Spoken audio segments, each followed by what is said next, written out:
My second piece of advice My second piece of advice is to talk with your professors and your employers. This is very important because when you have low energy or when you're constantly at doctor's appointments that interfere with class or work, you need to have that open line of communication so that they understand why you're not able to be there. Most of the time, professors will be very understanding and they will make accommodations for you. I noticed this when I was in the hospital one day getting tests to see if I did have ulcerative colitis. I emailed my professor and she was very kind and she let me make up the points that I had missed.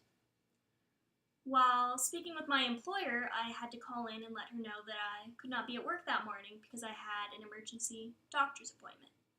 And a lot of the times when you tell people that you're in these critical situations, they will be very understanding and they will genuinely want to help you.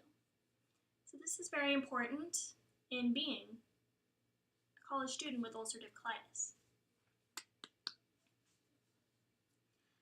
My second piece of advice is to talk with your professors and your employers about what's going on.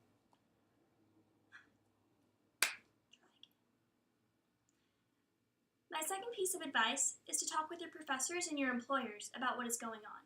This is really critical because they need to know why you're not able to be in class or not able to be at your shift. For instance, when I had an emergency doctor's appointment the next morning, I had to let my employer know that I could not be there because I had this appointment. She was very understanding and she took me off of that shift completely.